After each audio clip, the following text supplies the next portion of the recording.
মোনামা সকালে গড়িয়ে দুপুর, দুপুর গড়িয়ে বিকাল, বিকালের পরে আসবে জীবনে অন্ধকার। আর ঘোর অন্ধকারে যখন যাত্রা করবা নিজের ঠিকানায় তখন আর পৌঁছতে পারবা না। তাই চলো না আজকে সাধুর সাথে সকালে বেলা যাত্রা করি। না অশ্বিনী গোসাই বলেছে মনে তোর গণ ধন এইগুলি দেখে পঞ্জিকার পাতা দেখে যাত্রা করার প্রয়োজন নাই। কখনো যাত্রা করবি সাধুর দলে, সাধুর সাথে, সাধুর সাথে সাধুর দলে যখন যাত্রা করবি তখন তোর জীবনের শুভ যাত্রা হয়ে যাবে। তাই মোনামা আজ এই সাধুর সাথে চলো যাত্রা করে অযোধ্যায় যাই। অযোধ্যায় কি মধুর রাম কোনো কথা করি শ্রবণ। তাই সবাই মিলে একবার চলো অমন চলো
রাজসিংহাসনে বসে আছে।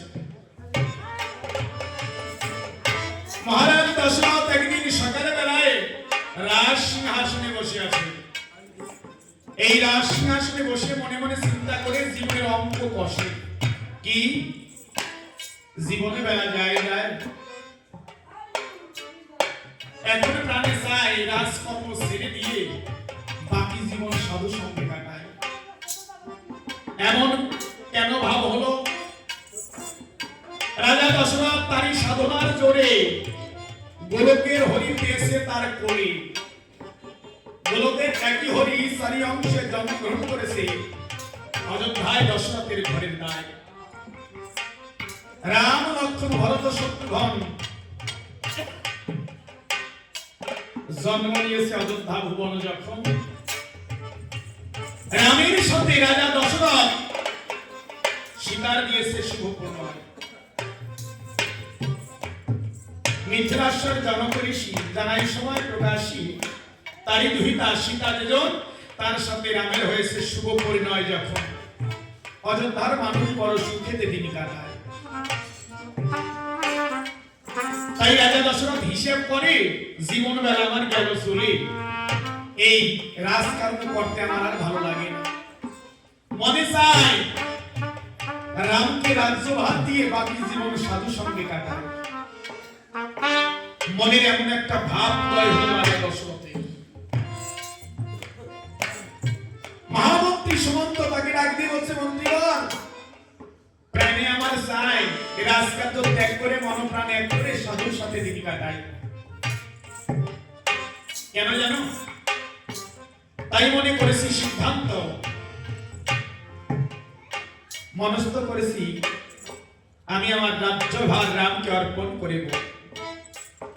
রাজা দশরথ মন্ত্রীর কাছে প্রশ্ন করে জানতে চাই, এমন করলে কেমন হয় যদি আমি আমার রামের উপর রাজ্যভার অর্পণ করে দিই? মহারাজ দশরথের কথায় সুমন্ত ডাক দিয়ে বলছে, মহারাজ, উত্তম এই সিদ্ধান্ত স্বাগত জানাই। কেন জানো? জীবনে হয় চারি আশ্রম, ব্রহ্মচর্য, গার্হস্থ্য, বানপ্রস্থ, সন্ন্যাস। সংসার ধর্ম করে সমাপন বানপ্রস্থ সারি নিজের সন্তানের উপরে সংসার ছেড়ে দিয়ে বাকি জীবন সাধুর সাথেই কাটাতে হয়। এটাই মানব জীবনের ধর্ম। রাজা দশরথ ডাক দিয়ে বলছে, মন্ত্রীবর, তাহলে আমার সিদ্ধান্ত আর তোমার মনে ধারণা যদি এক হয়, তাহলে আজ হইতে আমি বললাম ঘোষণা, আমি আমার পুত্র নামে রাজ অভিষেক করব, ইহা বৃথা হবে না। রাজা দশরথ সিংহাসনে বসে মন্ত্রীকে পাশে নিয়ে আসে, ঘোষণা করলো রামের রাজ অভিষেক করব। এই সিদ্ধান্ত নেওয়ায় অযোধ্যায় একটা আনন্দের জোয়ার সৃষ্টি হলো। মরা গাছে ফুটতে শুরু করেছে ফুল, পাখি করে গান, নদী বয় উজান, বোবায়ও কথা কয়, ঘোড়ায় নৃত্য করে, বড় আনন্দ ঘরে ঘরে অযোধ্যা নগরে, যে রামের রাজ অভিষেক হবে। তার কিভাবে? মরা গাছে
অযোধ্যা নগরে রাজা দশরথ ঘোষণা করলো, তাহলে আর অন্যথা করব না, আমি আমার পুত্র রামের রাজ অভিষেক করি,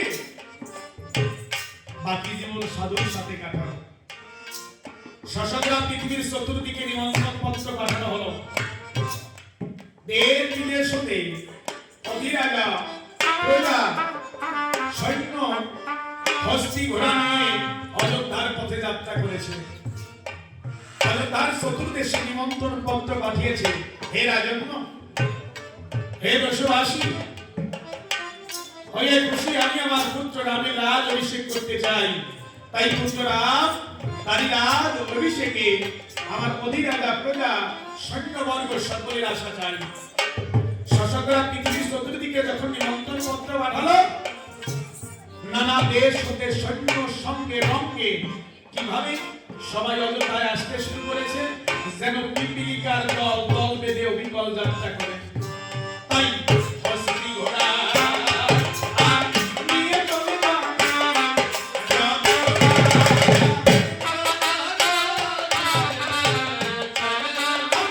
হস্তি ঘোড়া নিয়ে চলে যত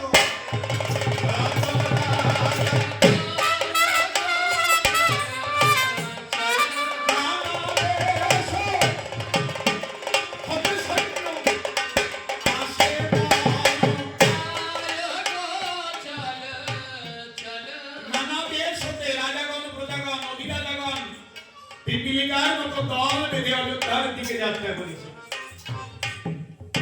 রাজা দশরথ সকালবেলায় নদীপথে গঙ্গার তীরে নেমে স্নান পূর্বক প্রার্থনা করেছে। সকালবেলায় নদীপথে গঙ্গা স্নানে নেমে রাজা দশরথ মা গঙ্গাকে আহ্বান করে বলছে, মা গঙ্গা, মা আমার পতিত পাবনী, আমি করেছি ঘোষণা, হবে না বৃথা অন্যথা পুত্র রামচন্দ্রের রাজ অভিষেক করেছি আয়োজন। মনে চায় রামকে রাজ্য ভার দিয়ে বাকি জীবন সাধু সঙ্গে কাটাবো, এর মনেরই ধরো। সেই কল্পে আগামীকাল সকালবেলা আমি আমার পুত্র রামের রাজ অভিষেক করব।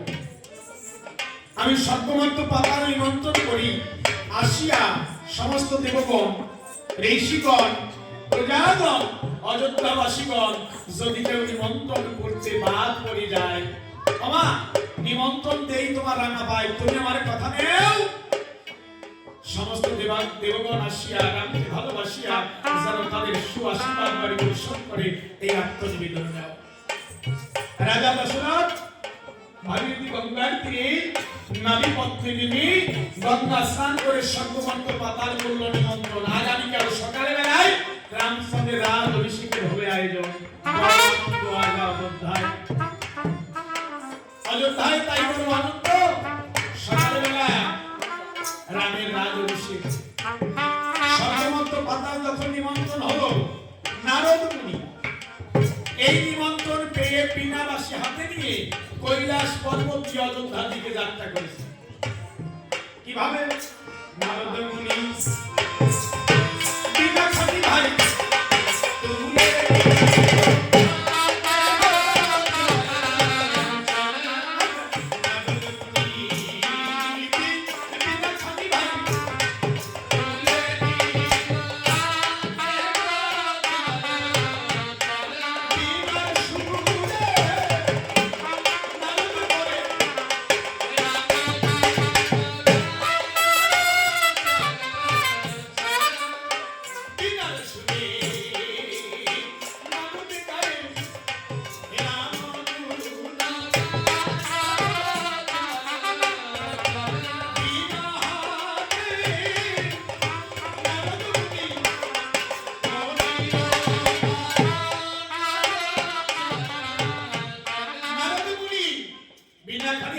কৈলাস পর্বতের উপর দিয়ে যাত্রা করেছে অযোধ্যায় রামচন্দ্রের রাজ অভিষেক দর্শন করতে।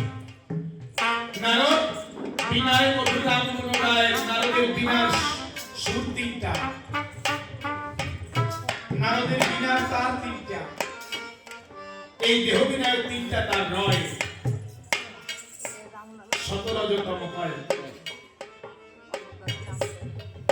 তার নারদ কোন তারে কখন কেমন করে হরিগুণ গান করে অধরে শাস্ত্র মধ্যে পাওয়া যায়। কেমন করে হরিগুণ গান? প্রথমতা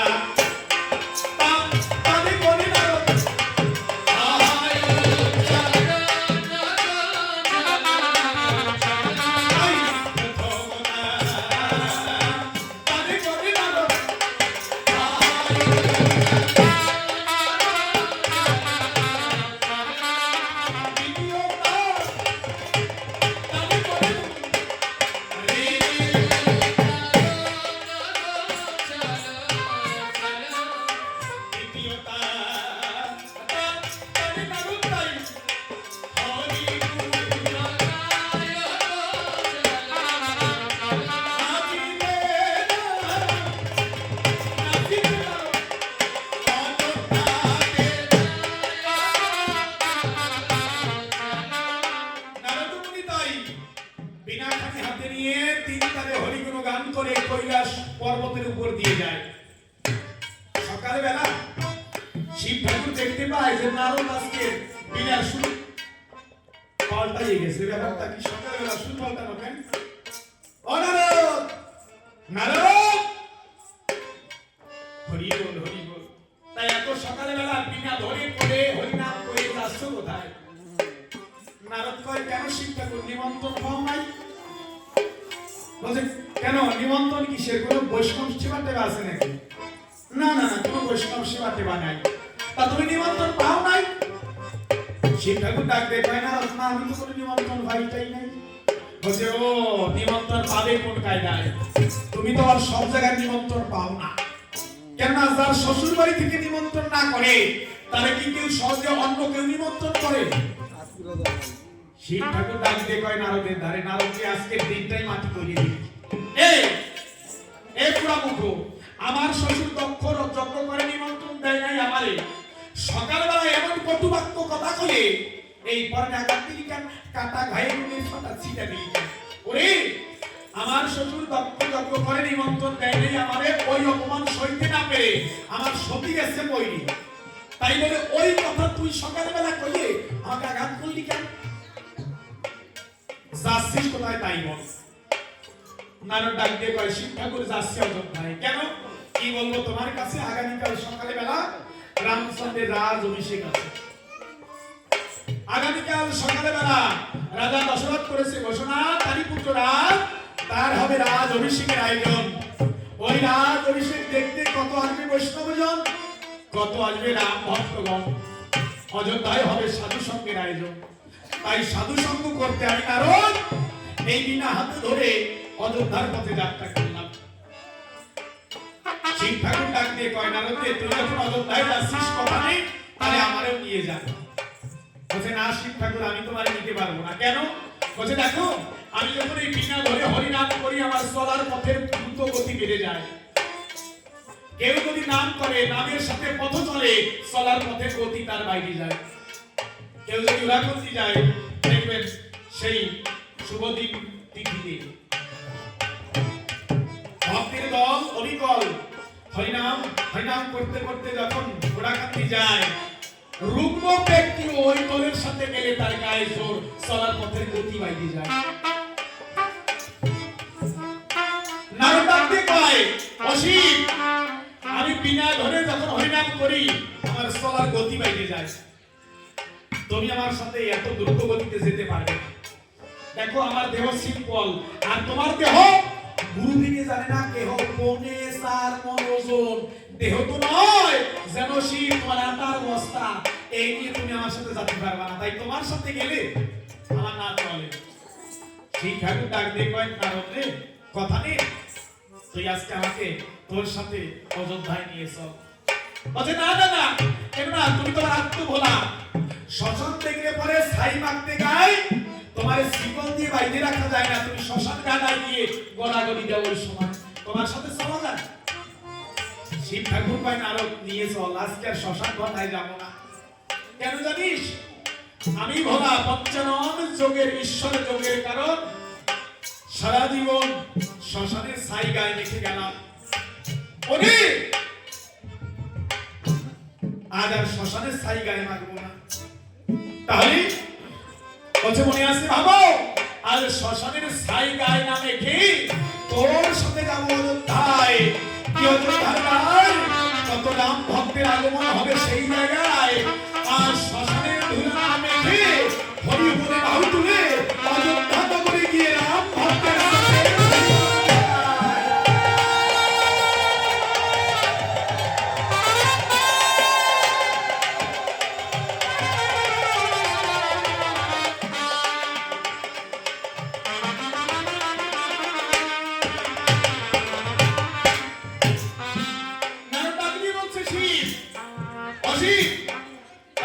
শ্মশানের ছাই গায়ে না মেখে অযোধ্যায় গিয়ে রাম ভক্তের সঙ্গে ধুলা মাত্রা গায়ে, এটা কেন বলা হয়?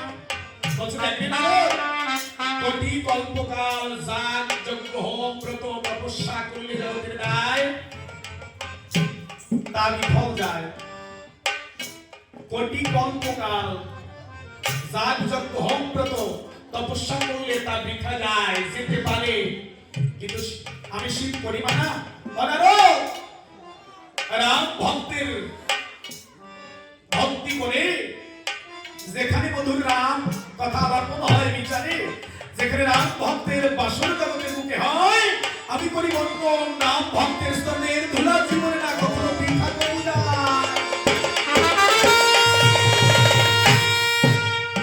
তাই আমি সকল কিছু পরি হরি, আজ তোর সাথে যাবো অযোধ্যায়।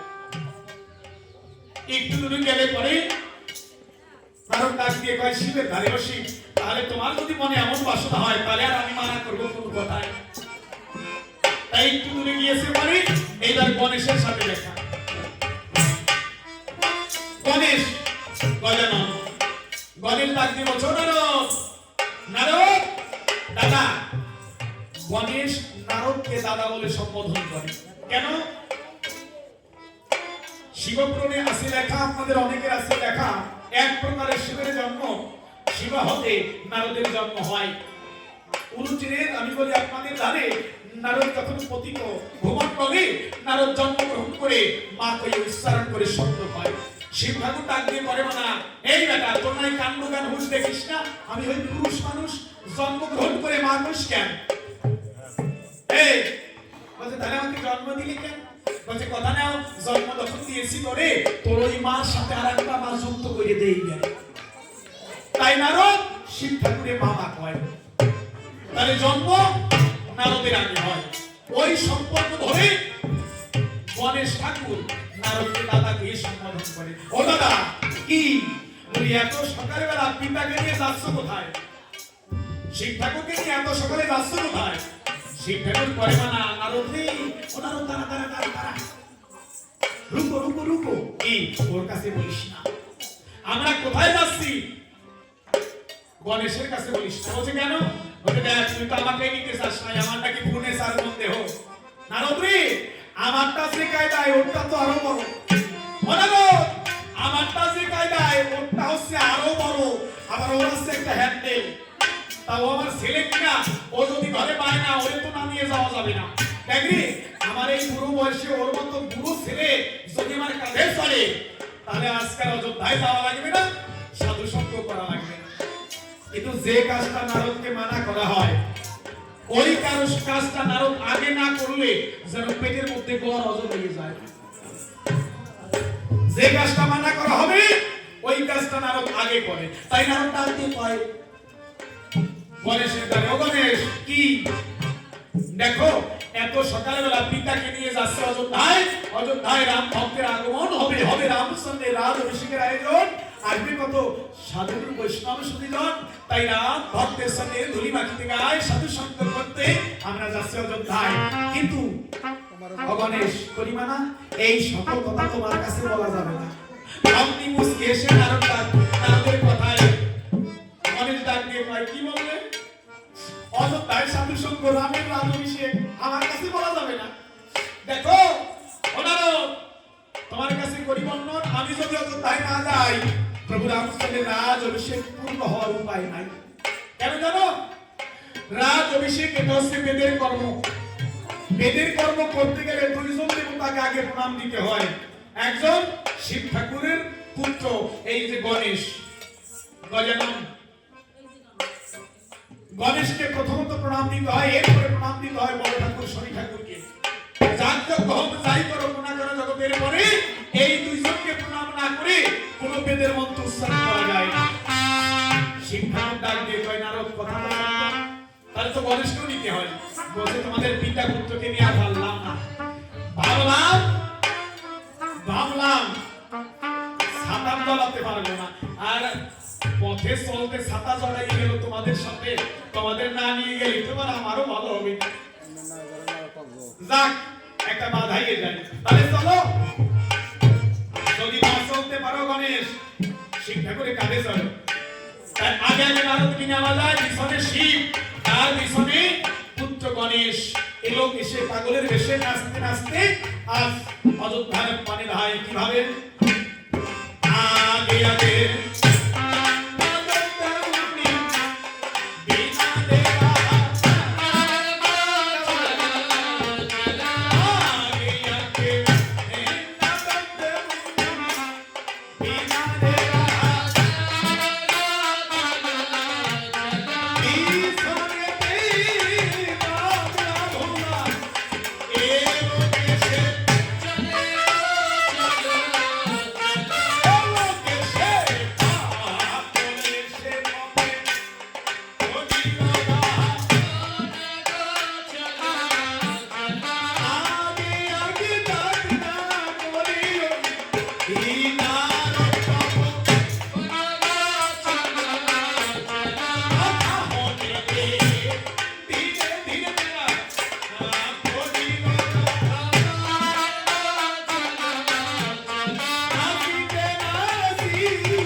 দেশ বিদেশ হতে নানা রাজা প্রজাগণ অতিরাজাগণ এসেছে ভাই।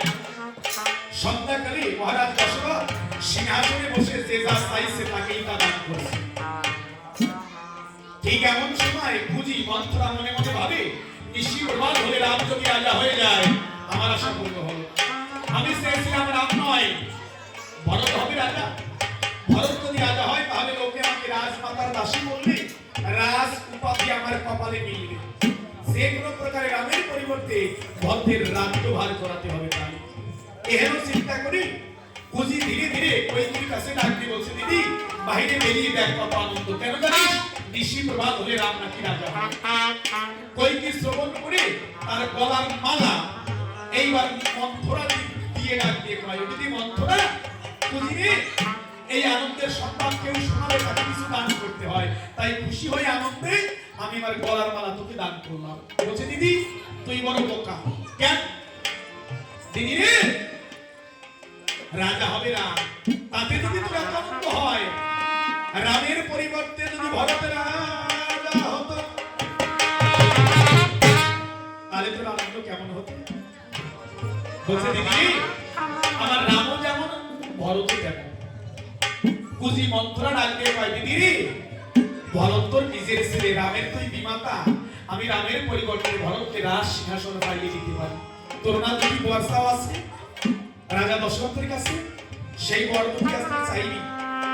ওই যে দেখ রাজা দশরথ সিংহাসনে বসে যে যা চায় তাকেই তা দান করছে, তুইও তোর দান দিয়ে চাই। কি দান? একবারে ভরতের দিতে হবে সিংহাসন, আর আগে বলে 14 বছরের জন্য রামকে পাঠাতে হবে গভীরতা। বলছে, দিদি এমন কঠিন বর কি চাওয়া যায়? বলছে, শুনবি নিজের স্বার্থ উদ্ধার করতে হলে নিজেকে কঠিন হতে হয়। কুজির মন্ত্রণায় কৈকেয়ীর বুদ্ধি হলো নাশ, অযোধ্যার হবে তাই আজ বিরাট সর্বনাশ। এলো বেশে পাগলের বেশে ওই কুজির কথায় কৈকেয়ী রাজা দশরথের কাছে এসে দাঁড়ায়। এলো বেশ পাগলের বেশ, ধুলায় যেন আচল। এহেন বেশ দর্শন করে দশরথ ডাক দিয়ে কয়, কৈকেয়ীর ধারে কৈকেয়ী, ও কৈকেয়ী, সে দেখো আমার অযোধ্যায় কত আনন্দ, ঋষি প্রভাত হলে রাম হবে রাজা। আমার কাছে যে যা চাইছে আমি তাকে তা দান করছি। আমার জীবনে বড় সুখের দিন আজ। আমার এই সুখের দিনে তোমার মলিনী কেন বলো? তাই তোমার কি কোনো অভাব হয়েছে? আমি তোমায় দিতে চাই। বলছে, স্বামী তোমার কাছে না আমার দুটি বর দেওয়া আছে, সেই বর দুটি আজকে আমার প্রয়োজন। আমার দুটি বর পাওয়া আছে তোমার কাছে, সেই বর দুটি আজকে প্রয়োজন হয়, তাই এসে দাঁড়িয়েছি তোমার পাশে। বলছে, কৈকেয়ী তোমার বর তুমি দিবে, তাহলে এহেন বেশ কেন করেছে? ধরো দেখো আগামীকাল যখন রাম রাজা হবে আমার জীবনে বড় সুখের দিন। এখন আমার শাশ্বত অনুপত্তাশালী ভাগটা অযোধ্যায় রয়েছে, তাই এর মধ্যে 3জন পাঠ আমি তোমারে জানাই, কৌশল্যা, কৈকেয়ী, সুমিত্রা। এই 3 নারীর মধ্যে আমি তোমায় বেশি ভালোবাসি। কেন বাসি? একদিন দেব আর অসুরের সাথে যুদ্ধে ইন্দ্রের ব্রজের আঘাতে আমার মরণ হয়েছিল, তুমি আমাকে প্রাণ দিয়েছিলে, তাই এই জীবন যৌবন তব পদে অর্পণ করেছিলাম। আমি তোমাকে বর দিতে চেয়েছিলাম। আর একবার সারা গায়ে বিস্ফোরক জন্মেছিল আমার, রাজবদ্ধ করেছি ঘোষণা 7 দিনের বেশি বাঁচব না। তুমি আলা জিহ্বা দ্বারা আমার শরীরের লালা কেটে ওষুধ লেপন করেছিলে, আমি বেঁচে উঠেছিলাম। আমি তোমাকে বর দিতে চেয়েছিলাম। এই জীবন যৌবন যে করে দান সে গুরুর সমান, তাই তোমায় বড় বেশি ভালোবাসি। তাই রাম রাজা হবে আনন্দের দিনে, তোমার মলিন কেন বলো? তুমি তাই কি চাও তোমার দিতে চাই? বলছে, স্বামী তুমি সত্যের উপরে প্রতিষ্ঠিত থেকে পূর্ব বংশের দোহাই দিয়ে বলো, আমি যা চাইব তুমি তো তাই অর্পণ করবে। বলছে, দেখো তোমার বর তুমি চাও, আমি দেব না কেন? আমি সত্যের উপরে প্রতিষ্ঠিত থেকে পূর্ব বংশের দোহাই দিয়ে কল্যাণ উচ্চারণ যে বর তুমি চাও আমি তোমাকে তা করবো অর্পণ। বলছে স্বামী তাহলে কথা নাও, বর যদি দিতে চাও একবারে ভরতের দেও সিংহাসন।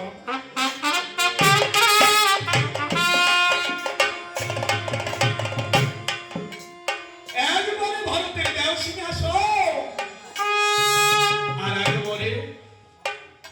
একবারে 14 বছরের জন্য রামকে পাঠাও গভীর পাহাড়।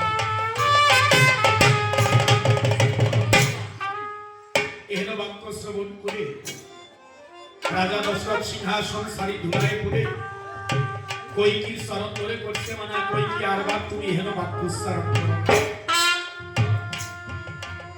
কেন জানো? অন্ধ ব্রাহ্মণের সব তাই প্রাণ করে দুঃখ, কখনো যেন মরে যাব না দেখলে আমার পুত্র রামচন্দ্রের মুখ। শোনো কৈকি, রাম যদি রাজা দশরথ যদি মিন হয়, মাছ হয়, জল হয় না। রাজা দশরথ যদি গাছ হয়, বাতাস হয়, রাম। জল ছাড়া যেমন মাছ বাঁচে না, জল ছাড়া যেমন মাছ বাঁচে না, বাতাস দিকে যেমন গাছ বাঁচে না, তেমনি রাম বিহনে জগতের বুকে রাজা দশরথ বেঁচে থাকবে না। তুমি কি চাও অকালে তোমার স্বামীর মরণ হোক? তাই তোমায় বলি মানা, তুমি আর এহেন কথা বলো না। তবে তোমার যে প্রথম বর একবারে ভরত পাবে সিংহাসন, এই বর আমি তোমাকে দিয়ে দিলাম। কিন্তু তুমি আমার পুত্র রামকে বনবাসে বলছে স্বামী বর চেয়েছি আমি, বর যদি দিতে চাও তাহলে তোমাকে দুটি বর দিতে হবে। মনে রেখো সত্যের উপরে প্রতিষ্ঠিত থেকে ধর্মের দোহাই দিয়ে করে সুস্কারও, যে বর আমি চাইব সেই বর তুমি করে অর্পণ। তাহলে এখন যদি তুমি না দিতে চাও আমার তো কিছু করার নেই। তবে মনে রেখো তোমারই পূর্ব বংশ রাজা হরিশ্চন্দ্র, সে তার ধর্মকে রক্ষা করবার জন্য নিজের স্ত্রীকে ত্যাগ করেছে। রাজা হরিশ্চন্দ্র অস্বামী, রাজা হরিশ্চন্দ্র যে তার ধর্মকে রক্ষা করবার জন্য নিজের প্রাণাধিক পুত্রকে বিসর্জন দিয়েছে। এখন তুমি যদি সেই বংশে জন্মগ্রহণ করে, তুমি যদি সেই বংশে জন্মগ্রহণ করে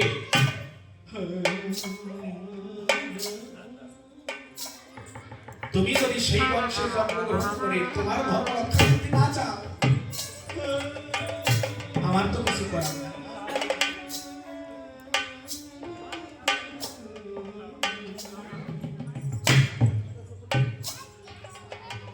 এই শেষ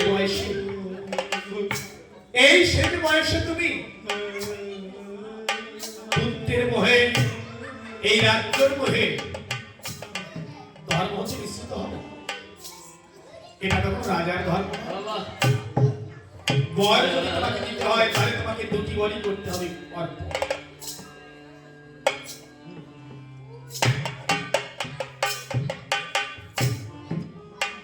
রাজা দশরথ বুঝলো তাই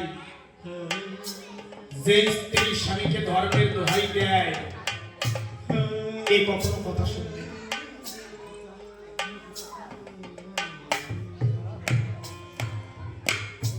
রাজা দশরথ ডাক দিয়ে বলছে সুমন্ত, অসুমন্ত একবার তরি ঘড়ি রামকে একবার ডেকে পাঠাও তো।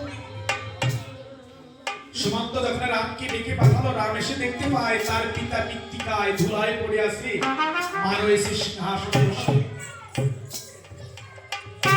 রামচন্দ্র সন্ধ্যাকালে এসে প্রণাম করে পিতার পায়ে ডাক দিয়ে কয়, পিতা কেন ডাকলে আমার, কেন ডাকলে আমার? প্রণাম দিয়ে পিতার পায়ে রাম ডাক দিয়ে কয়, রাজা দশরথ বলছে না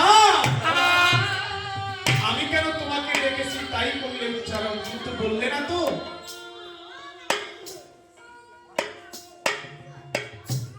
আমি কেন ধুলায়, তোমার মা কেন সিংহাসনে এখন